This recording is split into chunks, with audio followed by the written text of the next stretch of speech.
Nabolingana bima un peu, na cercle restreint. Il y a passage où il y a Luc 10, verset 19, où il y a beaucoup plus plancher sur l'autorité spirituelle. Où il y a Pesameli Mondini, Nicolona Milimo Mabe, pour parler de l'autorité de manière générale. Alléluia. Parce que c'est très important. Avant, Okokakoye Babo Ponzi, O Ezali Kolobama, Namukanda ya Luc 10, 19, O Simba Yako Malam, et Sengeli Koye Banalou Malam, de manière générale, lorsqu'on parle de l'autorité, on veut dire quoi? À quoi il faut s'attendre? Bandeko, Nani Solo Oya Tokwa Lelo sur l'autorité de manière générale. Tokomeka Kotala Liboso, par élément caractéristique de l'autorité. Deuxièmement, Tokomeka Kotala, source de l'autorité, où Yangonde déterminaka le champ, il y a application na Yango, et enfin, Tokomeka Kotala, la finalité de l'autorité, Yangonde ezali pour déterminer les modalités d'exercice na Yango. Ce qui est la finalité de conduire et sa méliorer, donc c'est cette finalité qui en détermine les modalités d'application ou d'exercice. Alors, Bandeko, Nao établit par élément caractéristique de l'autorité, chaque fois, au Bandako yoka moana autorité, na mutu na yo, na makanis na yo, et Seigneur par élément en présence pour nous parler des arts. Élément et liboso, il faut d'un côté aux alana le commandement. Donc chaque fois qu'on parle de l'autorité, il faut sous-entendre qu'il y a les commandements, l'ordre, la directive, l'injonction, l'orientation. Ce qui va mourir, il y a que vous allez en face, vous allez l'autorité. Donc l'autorité est coquille pour l'obamate, ce qui va mourir. Ce qui ordre est autorité pesate. Ce qui commandement est autorité pesate. Ce qui orientation est autorité pesate. Ce qui directive est autorité pesate. Ce qui injonction est autorité pesate. Mais l'autorité ne s'exerce pas dans le néant. Ordre et dans les vides. L'ordre est à la donner soit à une personne, soit à une chose, soit à un événement ou une situation en présence. Wana ordre, to commandement, to directive, to orientation, to injonction et koki kozala na sens. Motindo, mobeko et koki kozala na nzela kaka soki ezali na un destinataire. Papa Nono a dit le dimanche passé, alors qu'il était na ordre autorité où il y a samedi biso ezali lokola mundo et mundo azali na mundo na masasi abetaka masasi na ye tambululu te akubeta lisasi na tina beta bazali kobeta lisasi wana ezali na un objectif où esengeli yango et atteindre. Autrement dit, ekozala Ebisa, Masasi, Kakapam. Donc, Namitu Nabiso que chaque fois qu'on parlera de l'autorité, et c'est un concept les commandements. Et les commandements donnés soit à une personne, après vous avez une personne physique, après vous avez une personne morale, Vous avez une personne spirituelle. On lui donne l'injonction. Alors, le revers du commandement, c'est-à-dire l'exécution. Au coquille jamais que l'autorité, sauf que ça dit mariage était entre le commandement et l'obéissance. Il faut la présence de ces deux éléments. Ce qui ordre peut s'amener. Et qu'obéissance et salité, on peut douter de l'autorité. Parce que pour que ayez si quand l'autorité est sali, et c'est ordre et peut s'amaka, et en réponse à l'ordre donné, et c'est l'obéissance, la soumission, l'exécution, obtempérer à ce qui est demandé. Ce qui est yanouane salité, ordre peut salité. Ce qui ordre salité, autorité peut salité. Lorsque nous lisons dans Marc 1, verset 27, Marc chapitre 1, verset 27, Bible et l'Obini, surtout la partie P qui nous intéresse. Marc 1, verset 27. Marc 1, verset 27. Tous firent saisis de stupéfaction et ceux qui se demandaient les uns aux autres, qu'est-ce que ceci? Une nouvelle doctrine. Il commande avec autorité même aux esprits impurs et ils lui obéissent. Bandeko, yoka batu bazali kokamwa Yesu. Alobi oyo moto nani azali commander avec autorité. Il ne commandait pas dans le néant. Awa azalaki ko intimer l'ordre. Alakisi biso précisément aux esprits impurs. Il les intime l'ordre de faire ce qu'il leur avait demandé. Et Bible et lobby, la réponse c'était quoi? Ils lui obéissent. L'obéissance s'en était suivie. Yamonde Kolakisaka, Jésus avait l'autorité sur les esprits impurs. Donc, ce qui est incapable, il y a coupé sa ordre, il y a coupé sa commandement, il y a coupé sa injonction. Il y a un esprit impur, le gars qui a l'autorité du colonna. Et même alors, ceux qui a coupé sa ordre, injonction, directive, et que l'obéissance est l'attaqué, le gars il n'a pas d'autorité sur les esprits impurs. Donc, dans la Bible, s'agissant de la notion de l'autorité, il faut pour ça l'association Yamatamoi. Il faut qu'il y ait commandement pour l'ordre, pour l'injonction, pour l'orientation, pour la directive, et que de l'autre côté, l'obéissance, la soumission ou l'exécution. Tant que Makambo Yodibala Oyezalité, permettez-moi l'expression, entre le commandement et l'obéissance, il n'y a pas d'autorité. Une autorité n'a pas à se plaindre. S'il sait qu'il a autorité sur quelqu'un, sur une situation ou sur quelque chose, il n'a pas à se plaindre. Il doit exercer son autorité. Et ça, quand Mouvoyo a son autorité, il faut se plaindre. Après ce qu'il y a une autorité, il n'a pas à se plaindre, il n'a qu'à exercer son autorité. Ce qui parle à Basali Koto, ça y est, il doit se poser des questions de pourquoi Basali Koto s'engage.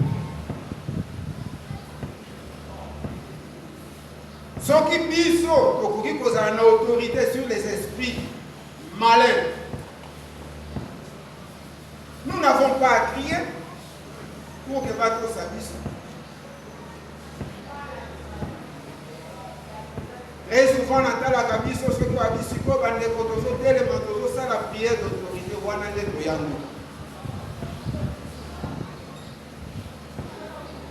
Quand la Bible était payée, soit ça qui menacer les esprits impurs, ou tout le monde a dit que yo comme un le bâtiment. Autant que la Bible était. Hein? Autant que la tête. Je parle à l'auditoire. Autant que la Bible. Hein?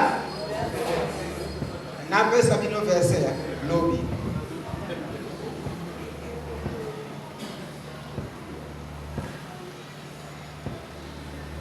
Pour les gens la Bible était à mot, ceux qui ont bien reçu votre côté, les matobani, qui bêtent à ma boque, autant que les bêtes à ma boque, ils ont ça là-bas des gars, quand il verse. Sauf que vous allez investir de l'autorité, tu n'as pas besoin d'acclamer, ou de battre les mains, pour que l'on sache que vous avez l'autorité. Celui qui a l'autorité, il commande, il donne des ordres. Et oyo wana bazopesa ye mitindo ntango azali kotala yo azali koreconnaître que vous avez de l'autorité sur lui akokosa babetelaki biso dimanche passé awa histoire ya les 7 fils de Seba, n'est-ce pas? Likambo ekomelaki bango, vous savez pourquoi?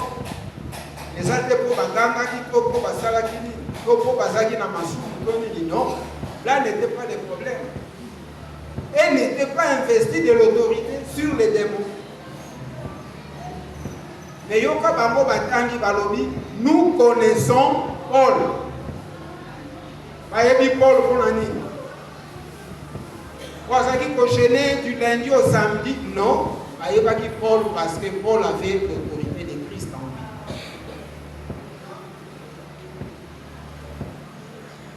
Quand on est investi de l'autorité, quand vous allez pour ça de la yango, ce que vous allez devant une personne et que Moutouana allez pour reconnaître ton autorité, il va fléchir. À Koyo. Mais ce que ça dit Moutou Makas, ce que ça dit Moutou Makas, à Boy Kotos, l'autorité dispose d'un dernier rempart. On a appelé l'autorité, c'est le pouvoir de sanctionner toute désobéissance. Lorsqu'on parle de l'autorité, l'autorité non seulement il donne l'ordre, et il attend l'exécution à cet ordre, et si vous n'exécutez pas l'ordre donné, il dispose d'un moyen plus contraignant. C'est ce qu'on appelle la sanction. Pour applier, pour assujettir, il y a un mot lié à l'unité et ça. Il y a un mot pour tout le bazali pour le bazali l'autorité. Il faut y aller à Macabo. Pour ce qu'il y a à côté, moyen passé de la Yabo Malabo et pour s'arrêter.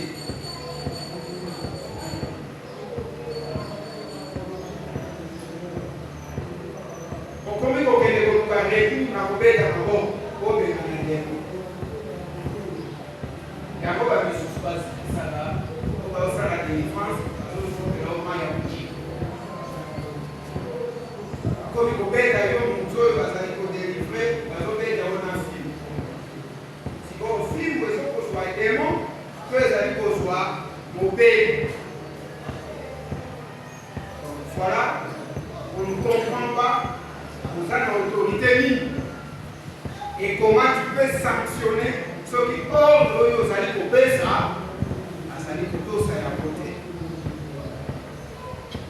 Et dans la Bible, donc on a que les alliés pour la satisfaction ma sorte épelée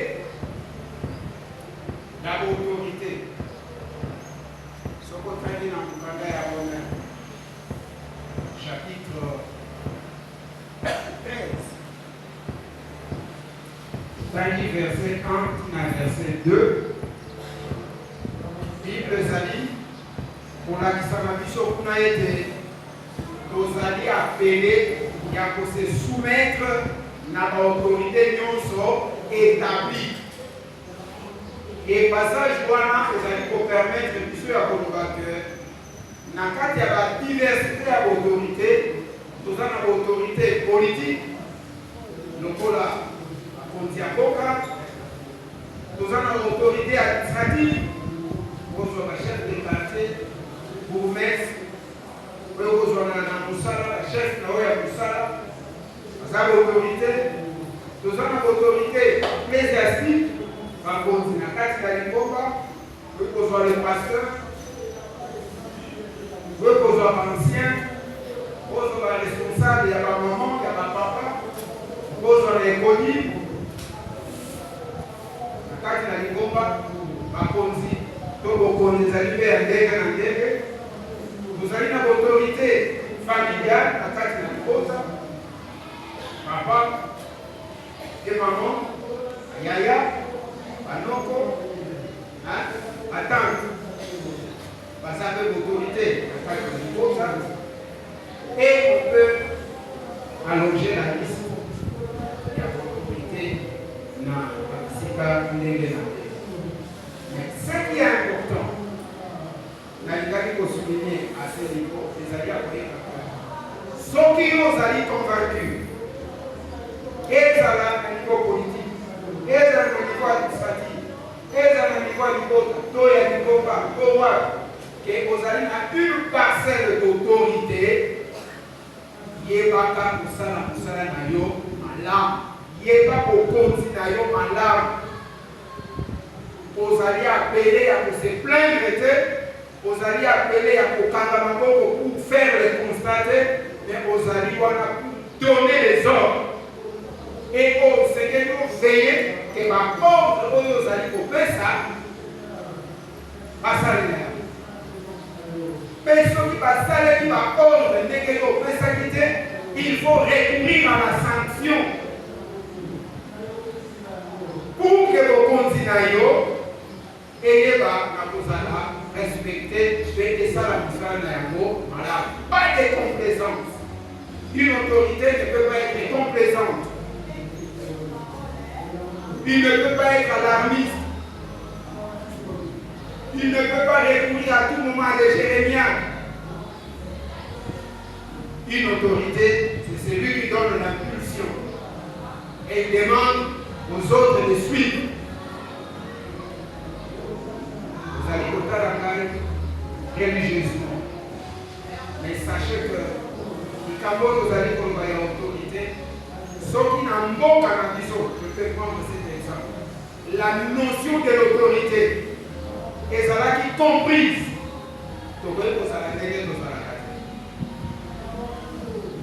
Nous vivons comme dans la gêne, où chacun fait sa loi.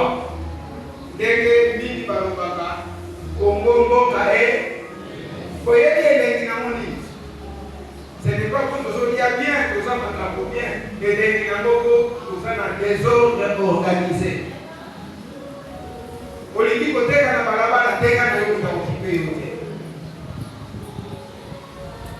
Olympique Nayo, au 67e ban, soit Nayo, à la caméra et référenda des Salakate. Olympique côté à la Nayo, sans Mukanda, dans la Nayo. Yamane Zamboka et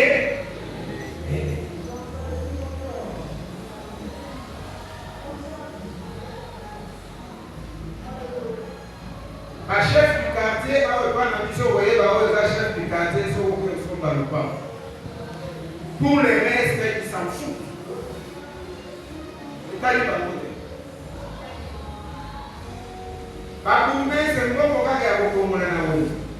Pour le reste, ils s'en foutent.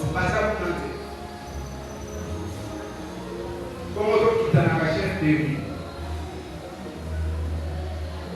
Comme on y a la babaye, peut passer à la maman. Pour aller, vous allez vous intéresser, c'est le loyer. Pour le reste, ce n'est pas son problème. Promoteur, promotrice, école, pour conserver les Pas messieurs, bataille sa malade, et à sa kunate, lié école naïve à 100%. Avec quelle base pour les enfants, ce n'est pas son problème.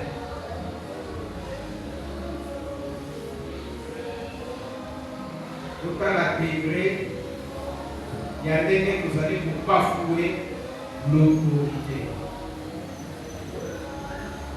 Comme il nous parle de l'autorité, il faut savoir que chef de l'État. Voilà l'autorité.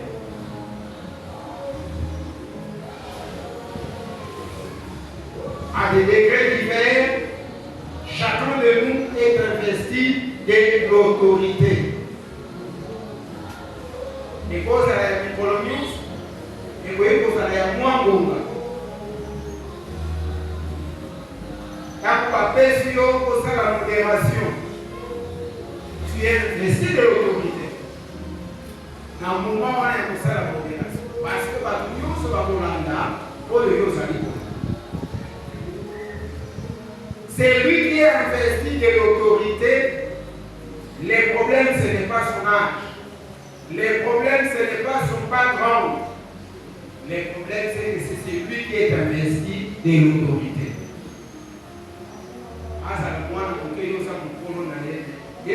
C'est lui qui est investi comme l'autorité dans le Cameroun. C'est ça le choix. Et c'est gagné pour s'incliner pour son autorité. Dans l'église, nous allons côté à militer la notion de l'obéissance à l'autorité.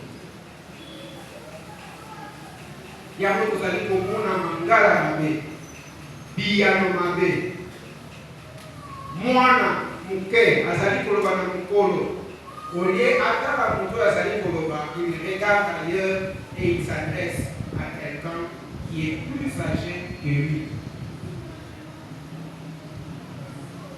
Il y a même une façon de se tenir devant la personne que vous reconnaissez être une autorité.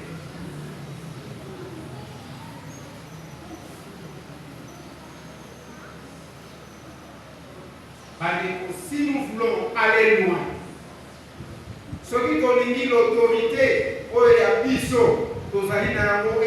respecter, commençons-nous à respecter l'autorité des autres.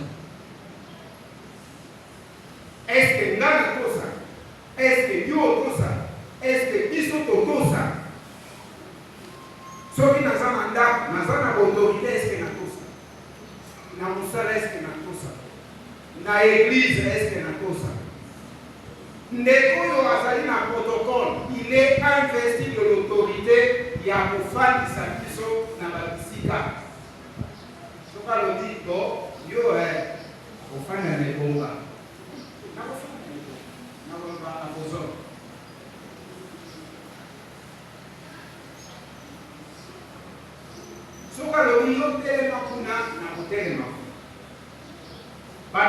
Quand nous commençons à respecter l'autorité établie, nous pouvons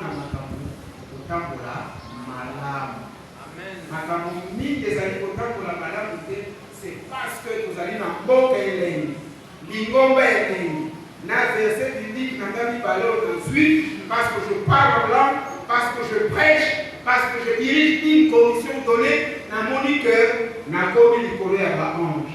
Et les autres deviennent des femmes du pied. Attention. Respecte l'autorité établie. Upolo azala upolo. Yaya azala yaya. Ancien azala ancien. Diable azala diable. Président de papa, azala président de papa. Président de maman, président de maman, azala président de maman. Sauf que nous allons dans l'ancien comité de l'Église colombaté, vous allez dispenser. Quand on dit Oya, Yo Oyate, ça montre que vous n'avez pas du respect dans l'autorité Yavanina. Et n'attend pas qu'on vous respecte, qu'on obéisse aussi à votre autorité. Dieu est juste. La Bible dit Oyo Ningi, Basta la Baningate.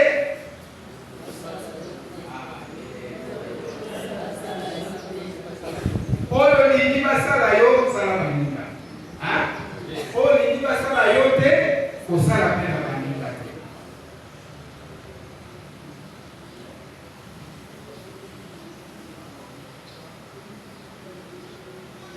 Respect égalité pour le Kamukazo Loba. Donc, Kabila Wan, alors Masta.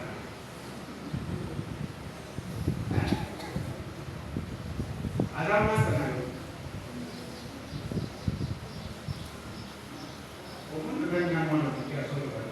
Donc ça montre à qu'on est dans un environnement où il y a évité que pour les enfants. C'est qu'on doit regarder papa Kali. Ça montre moi une dose de respect.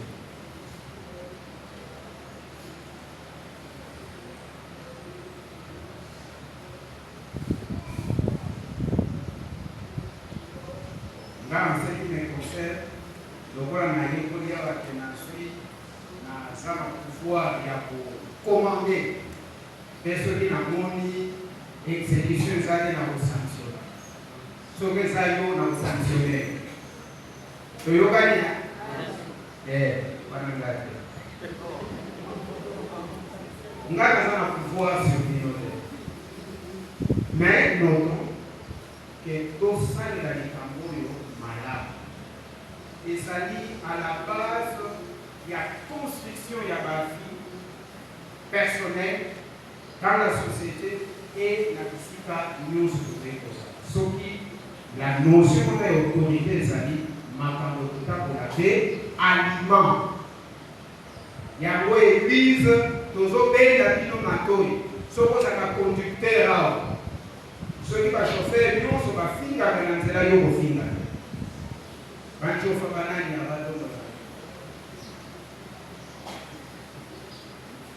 Sixième bande à 2 artistes. Pas de sens inverse. Respecter quelque chose, soit des bouchons. C'est à nous de donner l'exemple. Vous voyez, par exemple, il faut respecter l'environnement. Pour lier biscuit, pour mériter ma et pour pouvoir dans la vie n'a pas niveau. Quand vous voyez qu'on a pour qui viennent faire ce travail. Et tu seras la première personne qui va vous faire. Quand on va vous salité dans le diable. Ce qui ont été, ce qui ont gardé.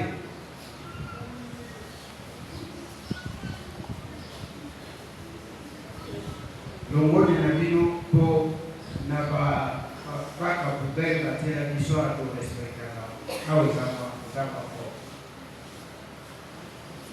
Discipline, moi, le temps de la mort, pour ça, malade. Alléluia. Quelle est la source de l'autorité? Parce que nous va être demandé de cœur. Origine, de source de l'autorité, il y a combien des années pour déterminer le champ d'application étendu pour exercer. Vous conduisez à Kolo, Nabana, Nasikani, Naetandoni. Bandeko, Nandeke Tozali Koloba, Ndeke Totana qui déjà dans Mukanda ya Promet 13, 1 à 2, Bible et amis formels pour nous l'accent que bon continuons sur les amis pour Tananani, Nanzam. L'autorité, après sa capacité, il y a pour diriger, il y a pour faire sa ordre, il y a pour commander, il y a pour orienter, pour que Bato Bassa et la Macamo, il y a pour faire ça, le rôle à les aligner, ça. Et plusieurs passages dans la Bible, les amis pour faire allusion dans les Kabouana et à l'autorité, les commandements. Nous devons regarder la question dans Genèse chapitre 1, verset 28. Genèse chapitre 1, verset 28.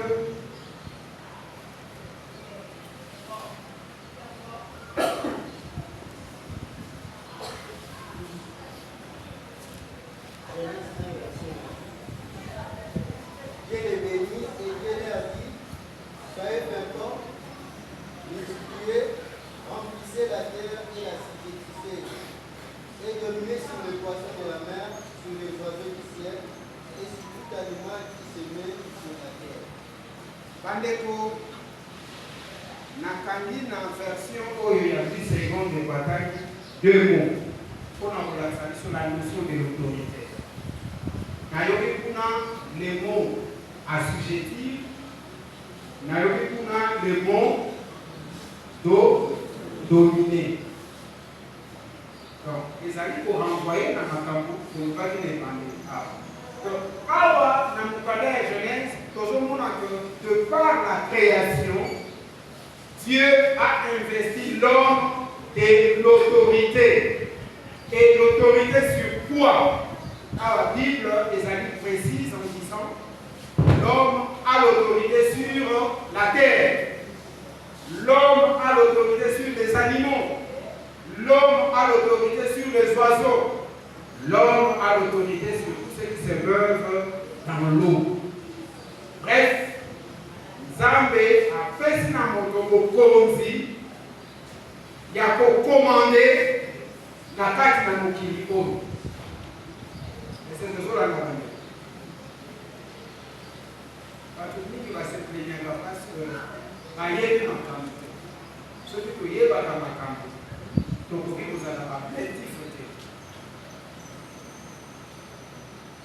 L'homme a reçu de Dieu tout homme aza na bokonzi. Et soki otali kaka mokili ndenge ezali kokende lelo okomonaka effectivement biso bato tozali kokokisa to kosalela likambo oyo Bible eloba awa. Kaka Nzambe asalaki mokili bandako boye ezali te. Biso nde bato topesa ordre na libanga yo libanga awa biso te yo okoma ndako.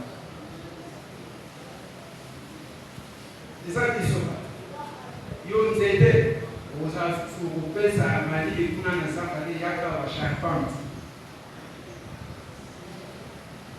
eza biso. Et l'homme reçoit même de Dieu l'autorité. Il a commandé même la nature. Nous avons dans la Bible, dans l'Exode, comment Moïse a donné les ordres n'a pas pour que Marie parole. Il avait reçu cette autorité de Dieu. Josué avait donné l'ordre. Namol. Alors, il y a Lelo au Kenemola, tu vas rester là. Yobe Santa, Makamboya, Lelo, tu vas rester là-bas. Et ce qu'on t'a dit, les autres, mon et tout ça, ça c'est tout ça. Et tout ça qui n'a, et tout ça qui la personne qui avait l'autorité. Donc, tant que Josué a sali pour le banamon, mon et Azara qui voyait, que mon tour a sali pour faire sa corde, il a l'autorité sur moi. Autrement dit, moi et Gaga qui est moi et Gaga continuer sa course. Et ça, on a un général, un capitaine. Capitaine a fini boé, général a fini boé. Donc, le capitaine a dit, et dit, messieurs, à moi. Général a obtenu. Mais c'est un ordre, non? On est allé pour un ordre mal donné. Parce que vous n'avez pas le pouvoir de donner cet ordre-là ne sera pas exécuté. Général, ça là. On a dit, on a été payé dans un polo. Mais ce qui général a donné à capitaine. Capitaine, à moi. Capitaine à Moussalani. À vos hommes. Mon général. Il va exécuter. Ton ami, il reconnaît que Oyo Azali a autorité sur Ngaï. Élie a parlé à la pluie. Moula est opaquillé. Pourquoi? Parce que Moula, dans la circonstance où on a quelqu'un qui comprendre que Moula a ça pour le bas, et ça n'a sécurité, a ça investi dans l'autorité. Il faut na tous. Pendant que dans la Bible, l'autorité que Dieu nous a donnée, les amis tellement vaste, les amis pour recouvrir le domaine évelé, aussi bien physique que spirituel. Et il nous revient, Yakoyeba, Nalikambo, Awa et exercer quelle autorité? Est-ce qu'il s'agit de l'autorité spirituelle ou bien il s'agit de l'autorité physique? Mais c'est maintenant exercer Nalikambo Ezali en face du monde. Et face à Nalikambo, face à Bateau, face à Eloko, est-ce que nous avons une autorité sur Yango côté?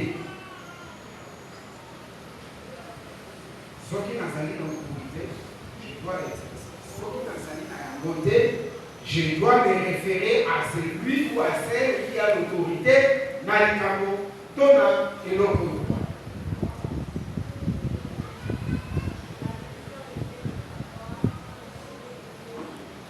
Et bien là, vous avez un million. Pendant que vous avez un million, vous avez un million.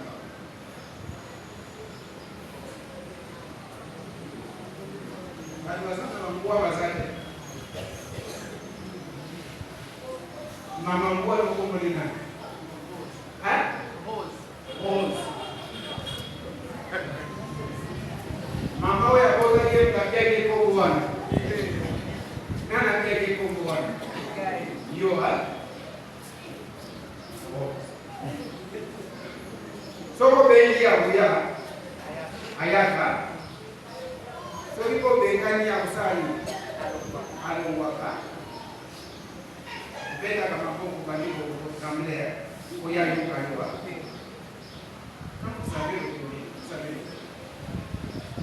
Alléluia. Oh so mama bengie ayebi nani bengi. So bibi alijaba na kusala nyamu mama kombana. Beroza kusala ni. Akeipe. Parce que ayebi ke naza en face ya autorité. Personne qui a pour kusala kitambo yo linaye, kusala nini? Au sanctionner. Et si vous savez le faire pour Rose, pourquoi de le faire pour pas na makambo musique?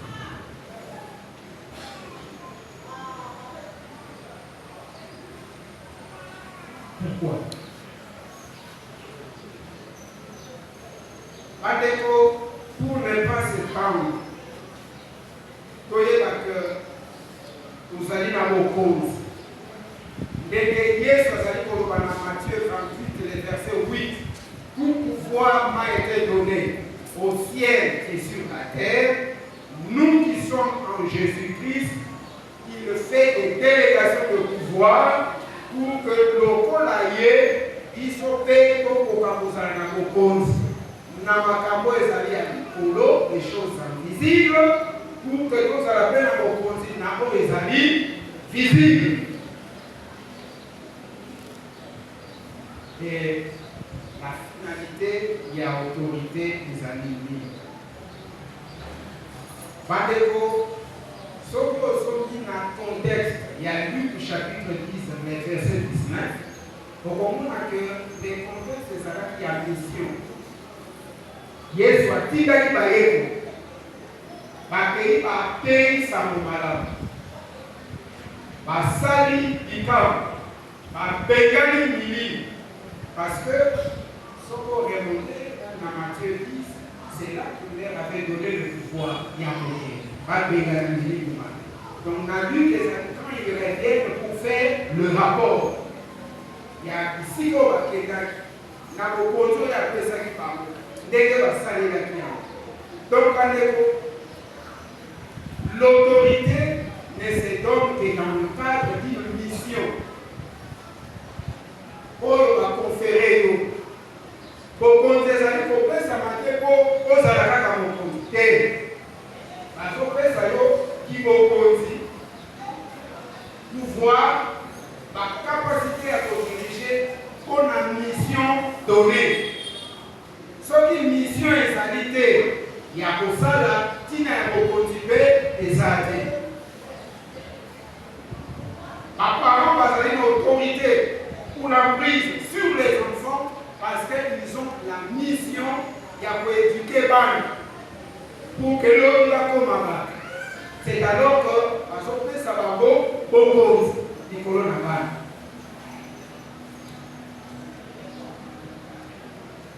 Au cause de la division de la chorale, après si on continue, non pas pour que on s'attaque à mon compte, mais pour que on gère, on y a la malade, la répétition, la négativité, la tempo, la négativité, la et ça les mains, pour rendement dans nos enfants malades.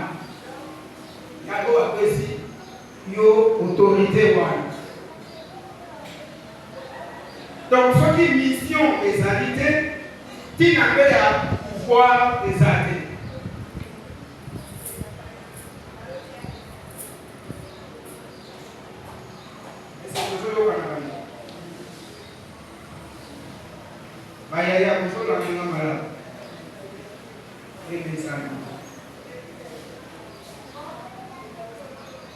L'autorité, c'est dans le cadre d'une mission.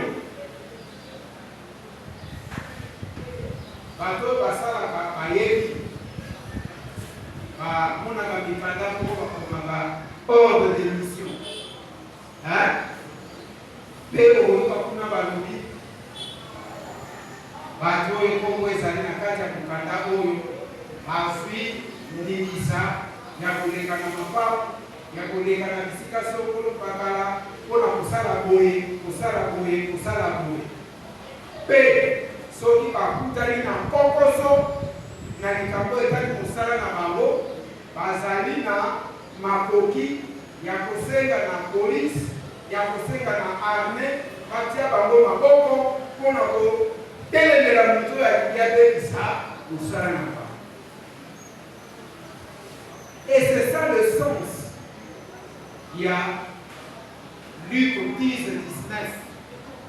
Oyo Yesu azali koloba que je vous investis de l'autorité dans le cadre de la mission que je vous confie. Si jamais quelqu'un, qui qu'il soit, a koluka abebisa mosala na bino, vous avez le pouvoir de le sanctionner. Ce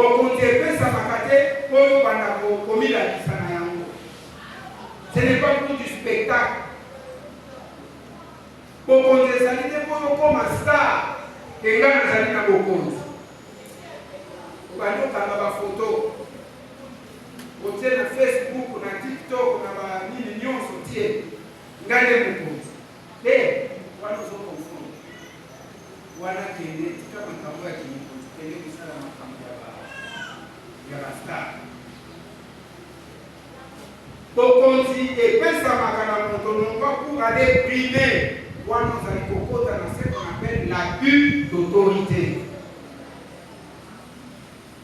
Pour ça, mon compte, il y a des pilons. Chez nous, il y a des gens qui ont là,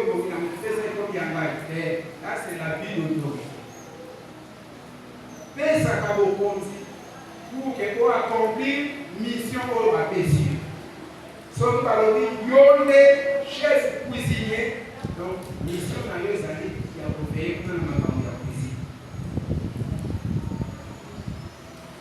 Et ce qui est dans le service traiteur, au campagne dans le boulot, au bandit au tiana dans la viva. Au ça la vie d'autorité.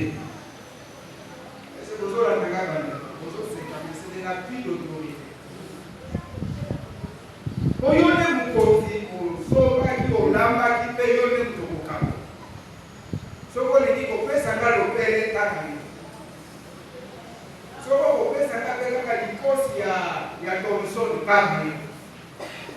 Mais est-ce que quand on sali comme on sali dès que nous sommes pas pesa qui ya bali ya madame na fait. Ce que la maman muke sali musala. Ce que ça a la suffisance et que l'abus de pouvoir, l'abus d'autorité, obéisse. Bref, avec le terme que nous exploitons. doit-on seulement des avis très importants pour la vie de l'Église, pour la vie de nos familles, pour la vie de notre nation. Parce que sans autorité, ordre vous a raté, désordre vous a raté, le yéé vous a raté, makamope moïta pour la malade vous a raté. Sans autorité, l'indiscipline est cohérente domicile à tel enceinte que l'indiscipline n'est beaucoup mal à la mer. Par les conseillers Makambo et Chokoujet, Yo, Ozali Kotarangaya, Ozali Koyo Kangaya, avant Yo, Kedena Kolobana, Démon, Imam, Yo Mitunana, Yo, à ordre, Yo, après ça, à Yo. Est-ce que Yo savez la vie? Est-ce qu'on vous garde?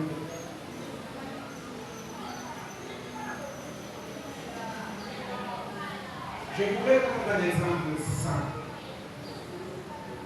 Le pasteur Aléla Kawabou n'a s'agissant de nos retards. À l'objet des faux retards, à l'objet des noms,